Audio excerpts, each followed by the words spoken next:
Hello प्यारे बच्चों solid state chapter का आज हम 14th लेक्चर लेकर के आए हैं। और इस 14th लेक्चर के साथ स्पेशल ये है कि वीडियो में जो चीजें एक्सप्लेन की जाएगी उसके नोट्स आपको पीडीएफ के फॉर्म में डिस्क्रिप्शन लिंक के अंदर मिलेंगे जो इंग्लिश में होंगे। और हिंदी मीडियम के स्टूडेंट इस नंबर पर व्हाट्सएप करके व्हाट्सएप ग्रुप में ऐड हो सकते हैं जहां पर मैं आपको वॉइस मैसेजेस के थ्रू नोट्स प्रोवाइड करता हूं। बच्चे आज हम कॉम्पिटिटिव एग्जाम्स के पॉइंट ऑफ व्यू से most important topic radius ratio पढ़ेंगे, लेकिन मैं अपने वीडियो में कहीं पे जेई और नीट लिख नहीं रहा हूं। बट ये जो रेडियस रेशियो पर बेस्ड न्यूमेरिकल होते हैं ये जनरली हमारे कॉम्पिटिटिव एग्जाम्स में आते हैं और आयनिक सॉलिड्स के लिए ही हम इस टर्म्स को यूज करते हैं। तो समझते हैं कि रेडियस रेशियो क्या है, हमें इसकी जरूरत क्यों पड़ रही है और इससे हम लैटिस के अंदर वॉइड्स के टाइप्स का कैसे पता लगाते हैं। तो प्यारे बच्चों सबसे पहले आप लोग ये समझिए कि जो पिछले वीडियो में मैं आपको न्यूमेरिकल समझा रहा था उसमें मैं आपसे बोलता था कि ए एफसीसी जनरेट कर रहा है और बी टेट्राहाइड्रल वॉइड्स का 50% ऑक्यूपाई कर रहा है, या फिर हम बोलते थे सी ऑक्टाहाइड्रल वॉइड्स का 50% ऑक्यूपाई कर रहा है। फॉर्मूला क्या बनेगा?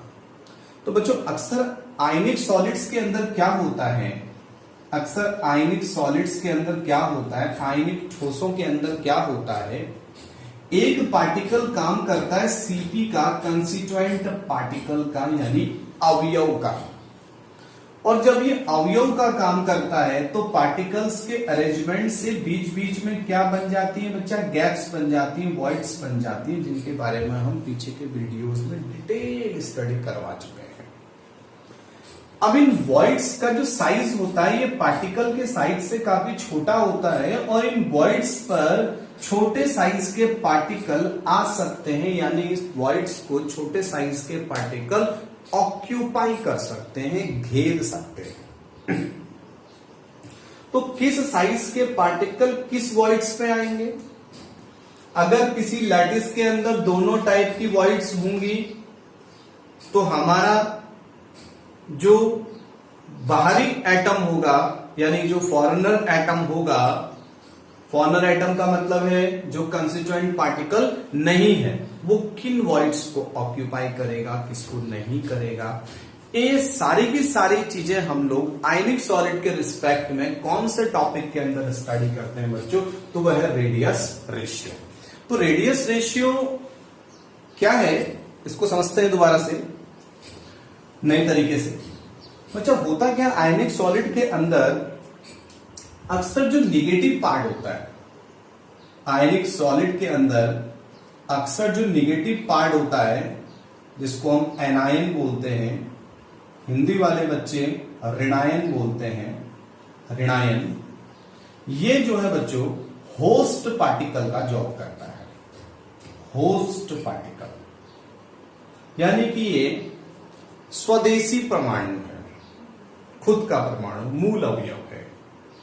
और जो कैटायन होते हैं बच्चों, पॉजिटिव पार्टिकल, पॉजिटिव पार्ट जो होता है यानी कि कैटायन यानी धनायन, ये बच्चों फॉरेन पार्टिकल का जॉब करता है, फॉरेनर पार्टिकल का जॉब करता है,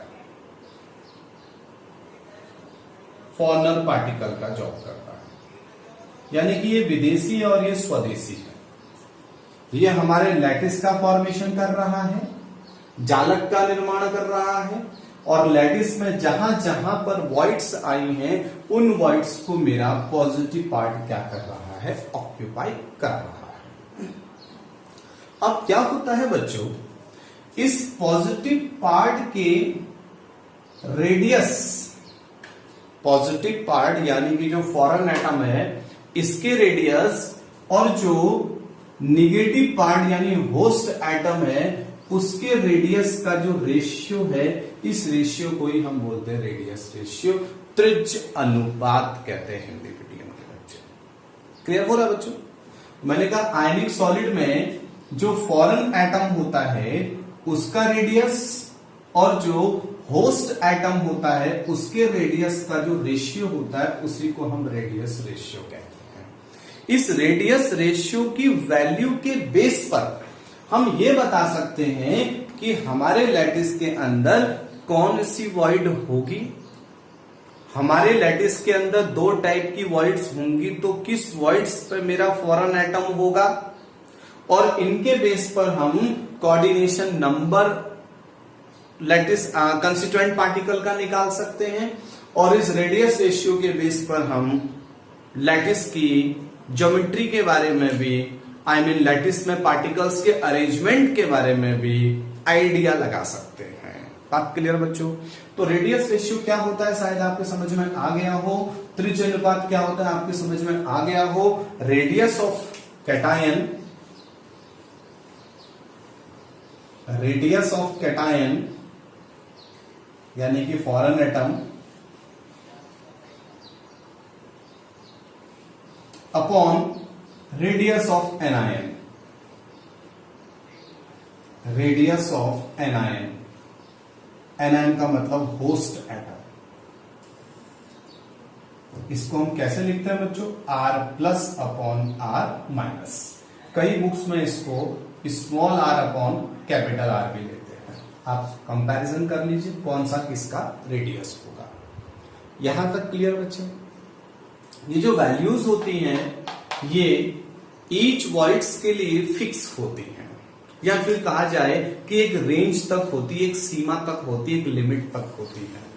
अगर हमें R प्लस और R माइनस की वैल्यू पता हो, यानी कि फॉरेन एटम और होस्ट एटम का रेडियस पता हो, तो हम इनका रेशियो निकाल करके, इनका रेडियस का रेशियो निकाल करके इस बात का पता लगा सकते हैं कि ये वैल्यू कहां पर एग्जिस्ट कर रही है, और अगर ये वैल्यू यहां पर एग्जिस्ट कर रही है तो लैटिस के अंदर किस टाइप का वॉइड्स होगा और किस वॉइड में पार्टिकल होगा, हम इजीली आगे चल के पता लगाते हैं। बातें क्लियर बच्चों यहां तक? ठीक है। अब देखो बच्चों, जो रेडियस रेशियो है यानी कि त्रिज्य अनुपात है, इसको समझने के लिए थोड़ा सा पहले डायग्राम समझते हैं। क्या केस हो सकते हैं इसको हम समझने जा रहे हैं। देखिए प्यारे बच्चों, सपोज करो कि मेरे पास एक ट्राइगोनल वॉइड्स है। सपोज करो कि मेरे पास एक ट्राइगोनल वॉइड्स है। आपको मालूम है कि ये होस्ट पार्टिकल है, ये होस्ट पार्टिकल है, और होस्ट पार्टिकल में यहां पर वॉइड बन रही है, ये जनरली निगेटिव पार्टिकल होगा। निगेटिव पार्टिकल का साइज पॉजिटिव पार्टिकल के साइज से बड़ा होता है, अक्सर ऐसा होता है। तो यहां पर मेरा एक कैटायन आएगा, यहां पर मेरा फॉरेन एटम आएगा, ये मेरा फॉरेन एटम। क्लियर हो रहा है? बात कंफर्म हो रही है?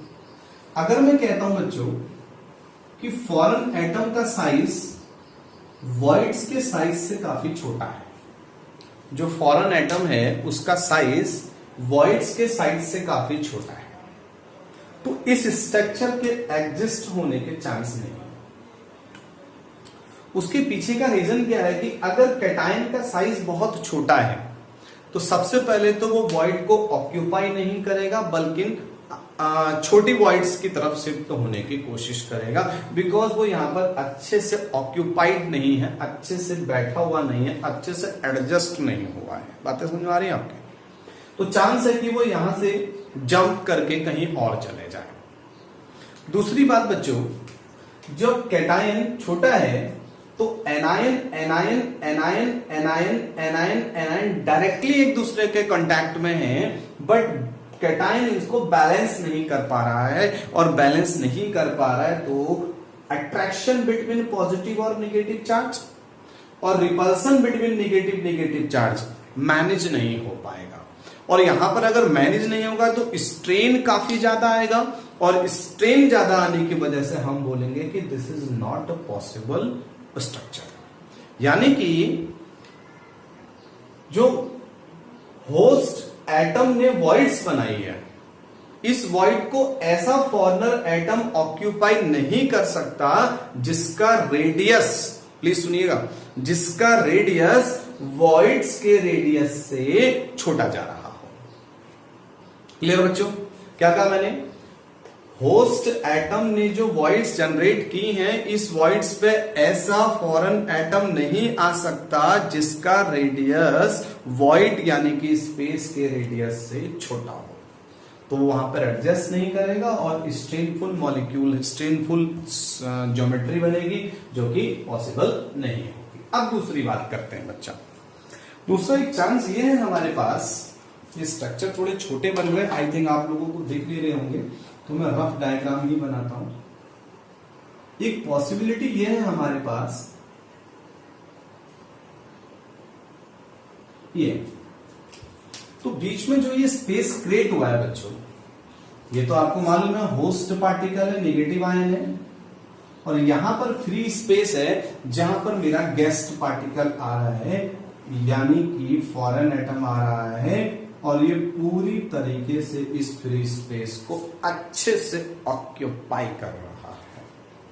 बात क्लियर हो रही? मैं क्या कहना चाह रहा हूं, जो फॉरेन एटम है वो इस स्पेस को पूरी तरीके से अच्छे से ऑक्यूपाई कर रहा है, बढ़िया से फिक्स है इसके अंदर।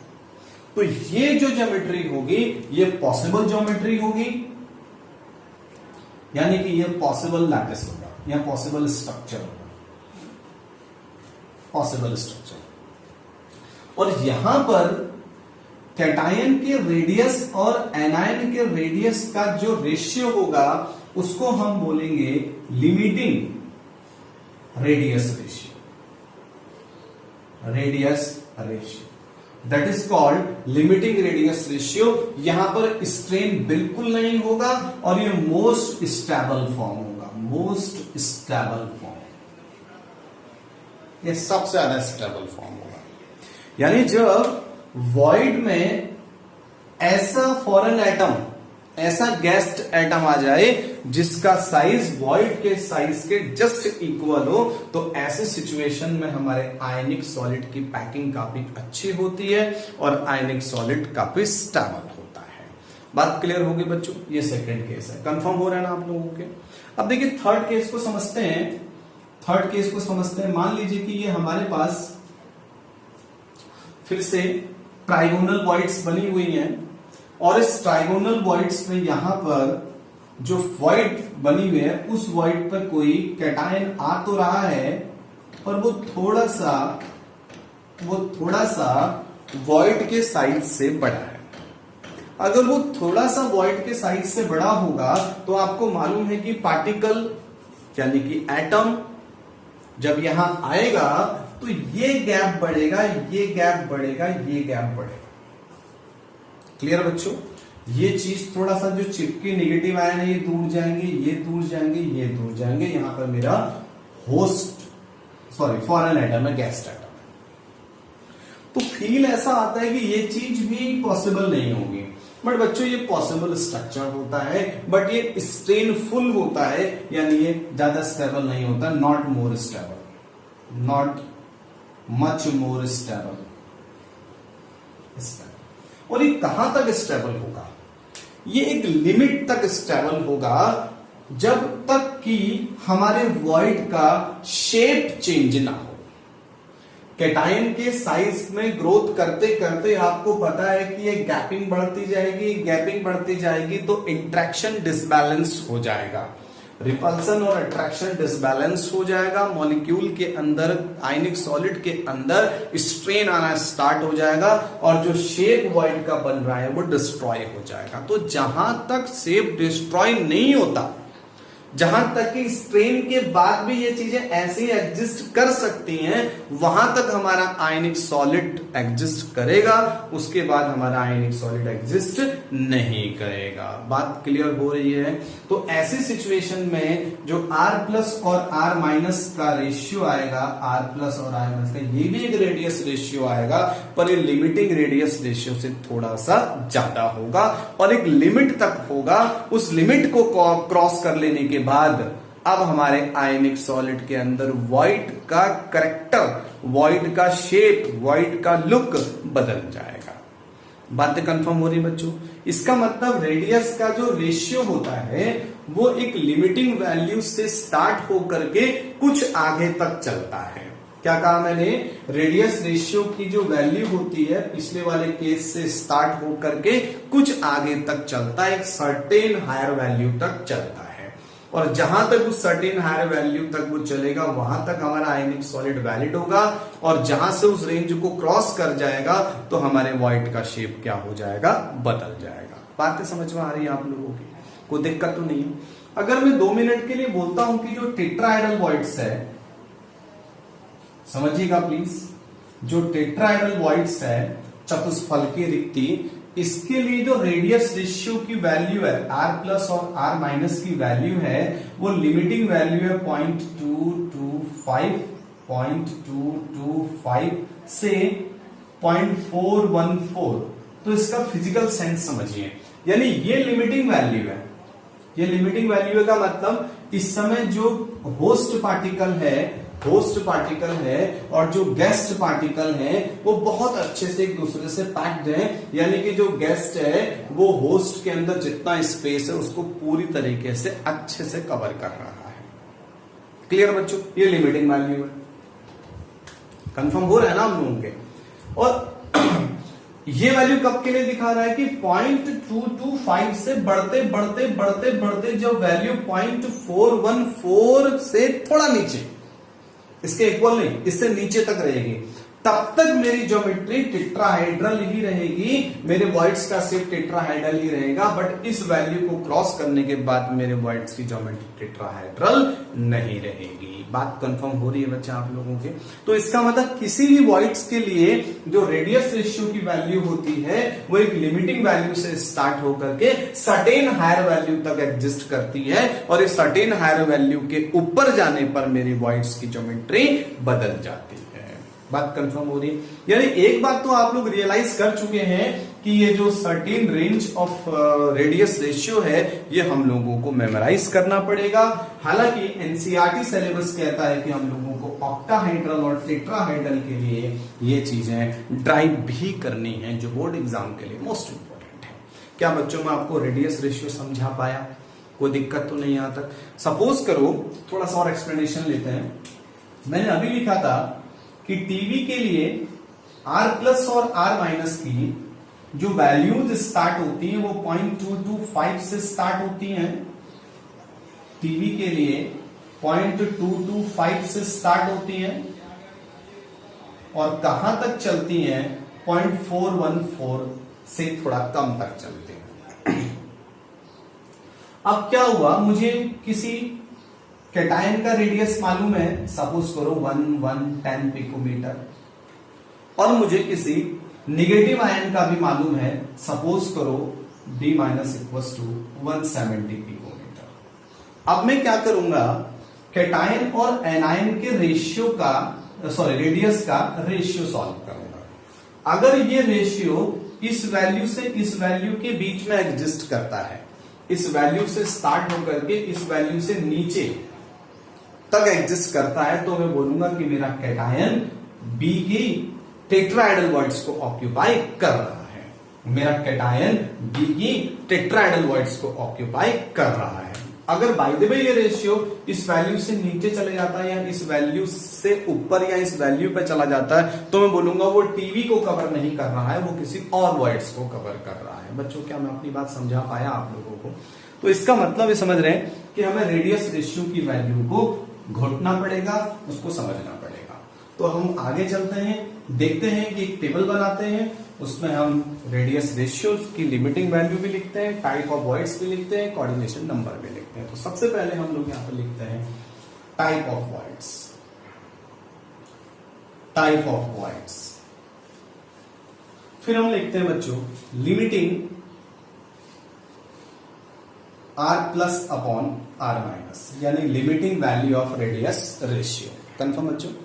इसके बाद हम लिखते हैं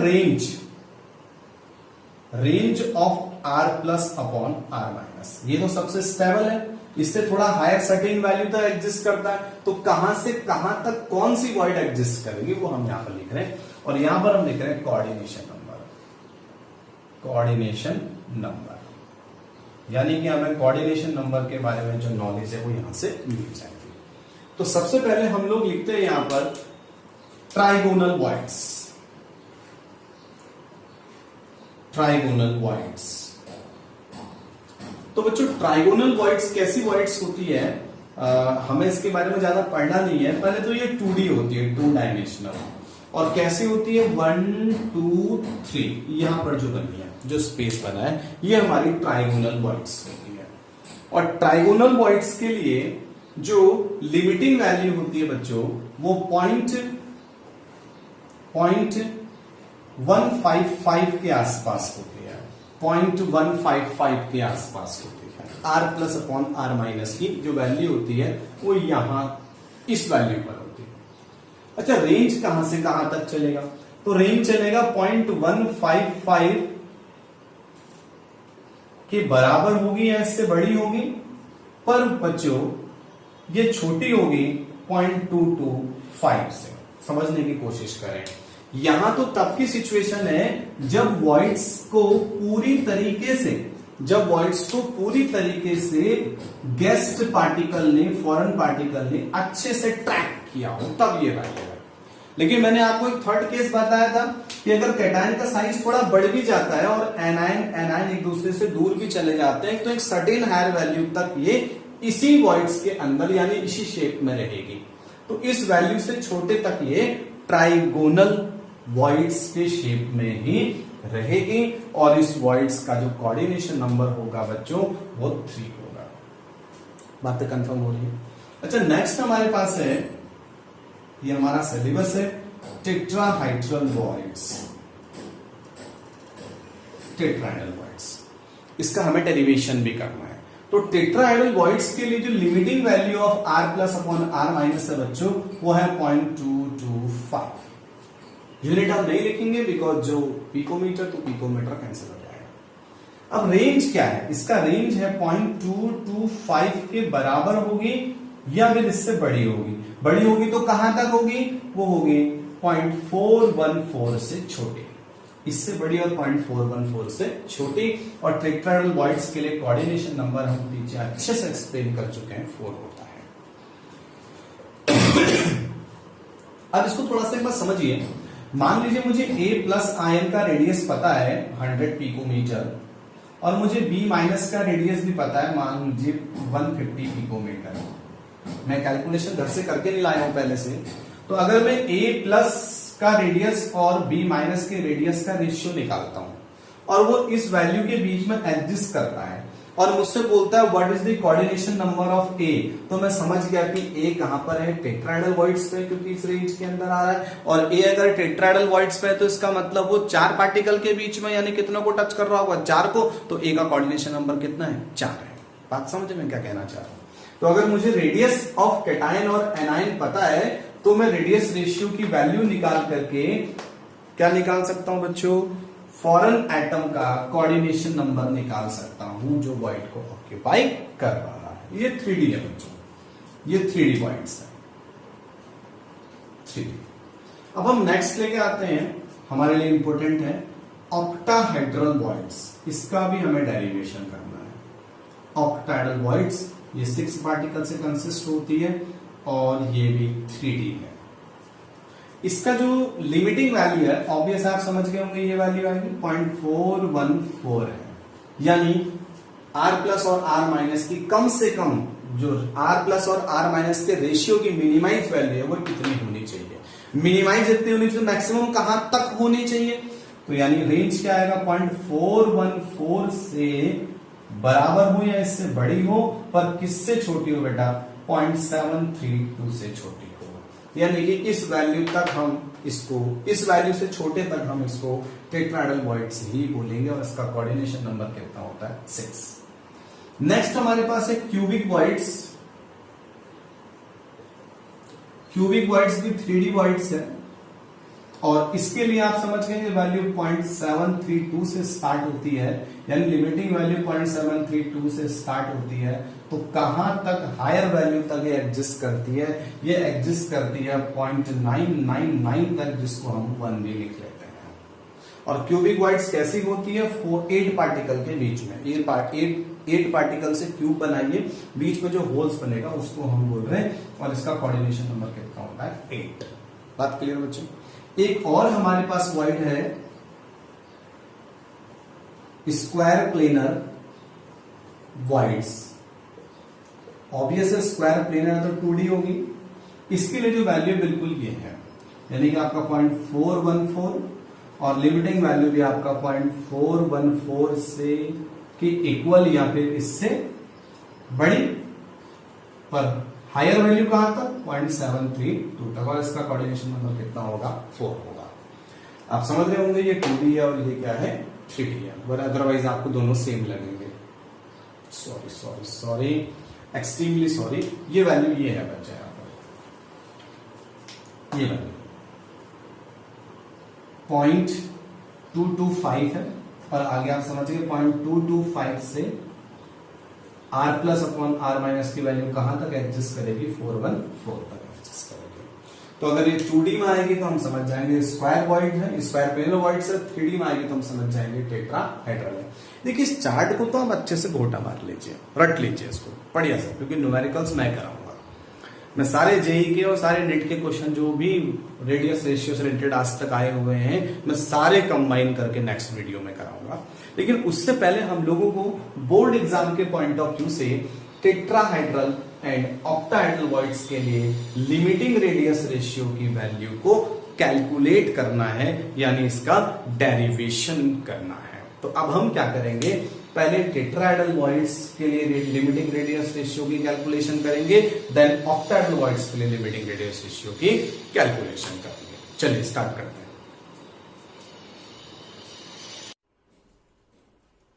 हाँ तो प्यारे बच्चों, चार्ट की स्टडी कर लेने के बाद मैं आपको बोल रहा था बोर्ड के पॉइंट ऑफ व्यू से ऑक्टाहाइड्रल एंड टेट्राहाइड्रल वॉइड्स का रेडियस रेशियो हम लोगों को ड्राइव करना है, और एनसीईआरटी में ऑक्टाहाइड्रल वॉइड के रेडियस रेशियो के डेरिवेशन से रिलेटेड एक क्वेश्चन भी है।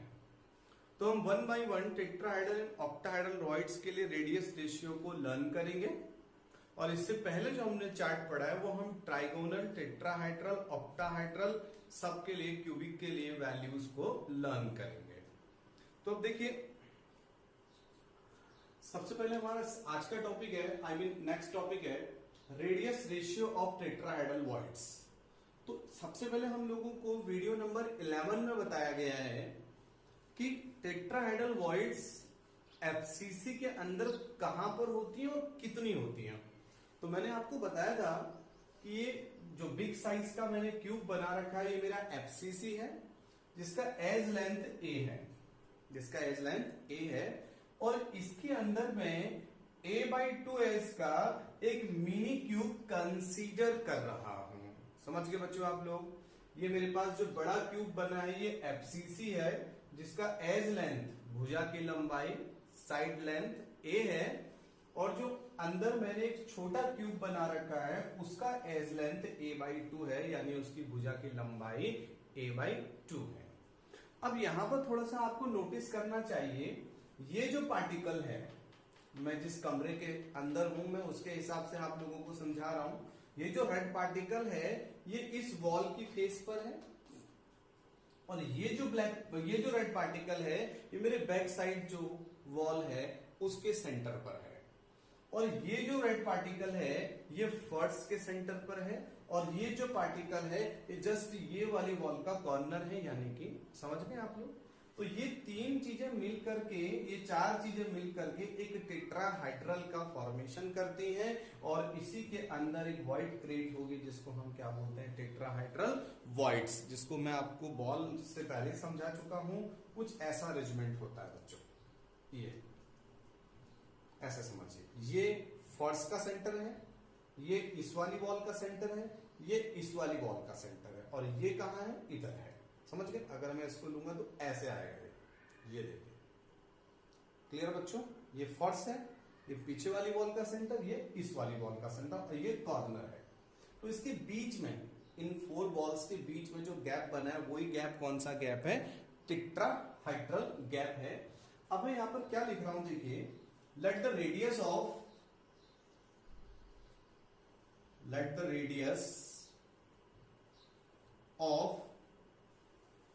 particle, host particle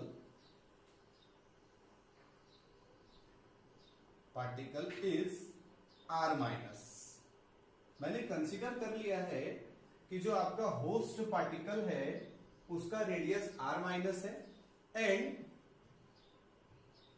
the radius of tetrahedral voids TV is r plus, और r प्लस का मतलब ये फॉरेन एटम का रेडियस है, गेस्ट पार्टिकल का रेडियस है जो इस टीवी को ऑक्यूपाई करेगा।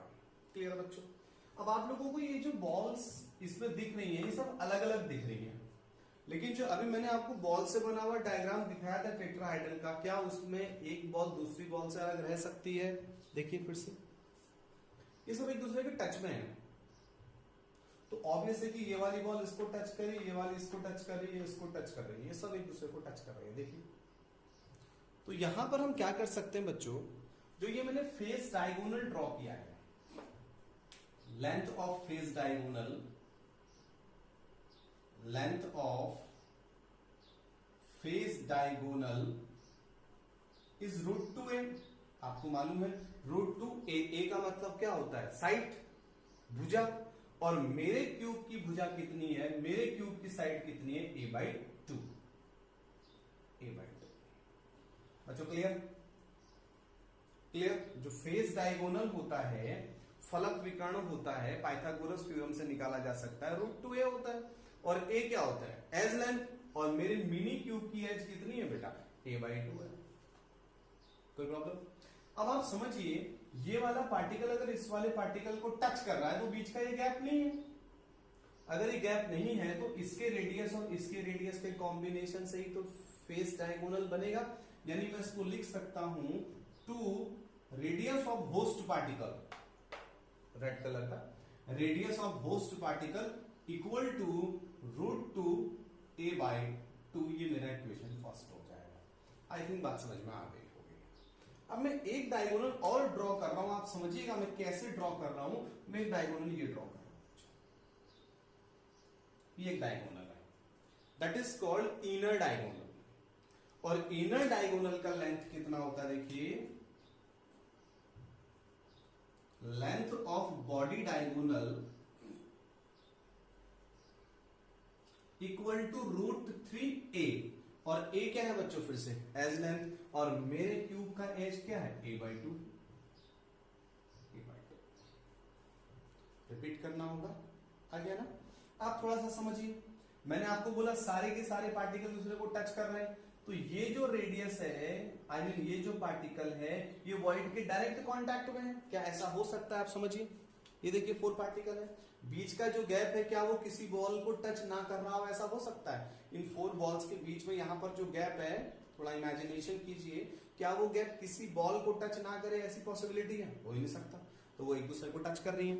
इसका मतलब हम कह सकते हैं, इससे रेडियस लेने के बाद, आई मीन r माइनस, इससे डायमीटर लेने के बाद यानी कि 2r प्लस, और यहां जो पार्टिकल होगा उसका रेडियस लेने के बाद मेरा क्या बन जाएगा बच्चों? पूरा का पूरा इनर डायगोनल बन जाएगा, यानी कि √3a/2 बन जाएगा। शायद बात समझ में आई होगी आप लोगों को।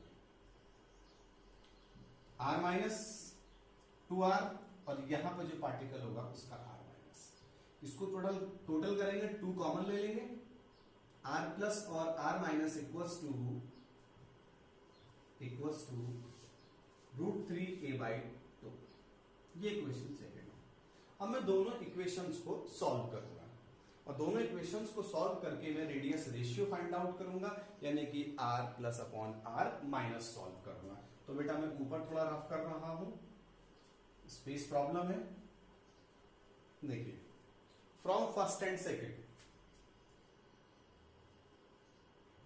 From equation first and second. अब क्या है बच्चों, इस वैल्यू को, आई मीन सेकेंड इक्वेशन को फर्स्ट इक्वेशन से डिवाइड कर रहा हूं, तो ये वैल्यू ऊपर आएगी, ये नीचे आएगी, तो ऊपर बन जाएगा r प्लस और r माइनस, नीचे क्या बन जाएगा? r माइनस, क्योंकि 2 से 2 कैंसिल हो जाएगा। ये वैल्यू ऊपर आएगी, ये वैल्यू नीचे आएगी, तो a/2 कैंसिल हो जाएगा, तो क्या रह जाएगा? √3a/√2। इसको थोड़ा सा और सिंप्लीफाई करते हैं, r को दोनों के अपॉन में लिख लेते हैं, r plus upon r minus plus 1। Clear बच्चों? 1 इक्वल्स टू √3/√2। ये वैल्यू इधर चली जाएगी तो क्या निकल जाएगा, r plus upon r minus equals to √3 minus √2 upon √2। Clear. और जब हम इस वैल्यू को सॉल्व करेंगे तो ये 0.2248 के आसपास आएगा। मैं पिछले 10-12 साल से यही सॉल्व करने में रह गया हूं। तो ये वैल्यू आएगी 0.2248, जिसको हम नियरली क्या लिख लेते हैं बच्चों, r plus upon r minus equals to 0.225। This is the limiting radius ratio of tetrahedral voids. तो ये टेट्राहाइड्रल वॉइड्स के लिए लिमिटिंग रेडियस रेशियो है, जिसका मैंने आप लोगों को डेरिवेशन पीडीएफ के फॉर्म में डिस्क्रिप्शन लिंक के अंदर दे दिया है। अब देखिए बच्चों आगे, अब हम नेक्स्ट करने वाले हैं radius ratio of octahedral voids. ये ज्यादा इंपॉर्टेंट है, हमारे सीबीएसई आई मीन एनसीईआरटी का कंटेंट है। टॉपिक है रेडियस रेशियो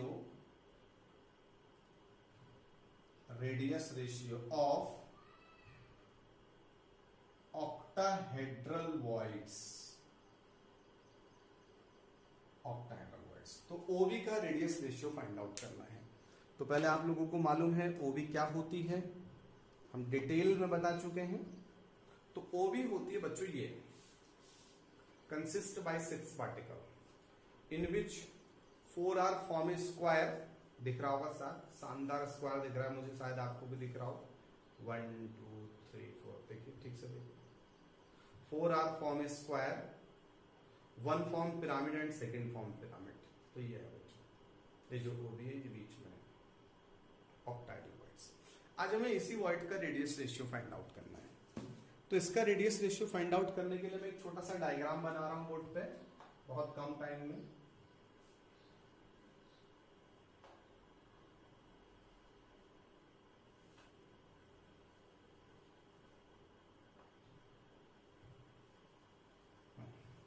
ये मैंने वो 4 पार्टिकल्स का अरेंजमेंट दिखाया बच्चा आप लोगों को, जो स्क्वायर जनरेट कर रहे हैं, एक इसके ऊपर और एक इसके पीछे आएगा। यहां पर ये होस्ट पार्टिकल का रेडियस है r माइनस, होस्ट पार्टिकल का radius r minus r minus r minus, और बीच में यहां पर जो ये फ्री स्पेस जनरेट हुआ है, यहां पर आपका गेस्ट पार्टिकल फॉरेन एटम रहेगा, जिसका रेडियस में r प्लस कंसीडर कर रहा हूं।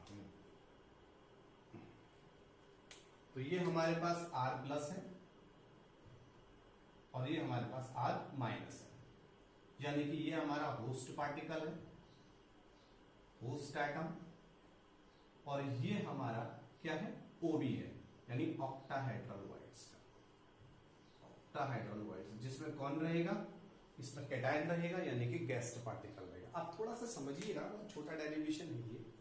अगर मैं इसके सेंटर से इसके सेंटर को मिला दूं तो ये लेंथ कितनी होगी, 2 into radius of host particle. और अब मैं फिर से इसको मिला दूं तो ये भी क्या होगा, 2 into radius of host particle. और अगर इन तीनों को मिला करके मैं एक ट्राइंगल बना लूं तो ये जो डायगोनल आएगा ये कितना आएगा, radius of host particle plus diameter of guest particle and radius of host particle. तो मैं इस ट्राइंगल को नेम दे दे रहा हूं एबीसी। अब देखिए, इन ट्राइंगल एबीसी में क्या होगा बेटा, पाइथागोरस थ्योरम हम अप्लाई कर रहे हैं। तो AC square equal to AB square plus BC square. अब आप लोगों को मालूम है B से C तक का डिस्टेंस कितना है, B से C तक का डिस्टेंस है 2 into radius of host particle, और होस्ट पार्टिकल के रेडियस को हम क्या लेके चल रहे हैं, R माइनस। कहीं बुक्स में कैपिटल R भी लिखा होता है, तो हम लिख रहे हैं 2R माइनस का स्क्वायर प्लस 2R माइनस का स्क्वायर, बिकॉज BC भी वही है, BC भी वही है, AB भी वही है। जब इसको सिंप्लीफाई करेंगे तो यहां 4R स्क्वायर यानी कि 8R माइनस का स्क्वायर, ये आपका AC स्क्वायर आ गया।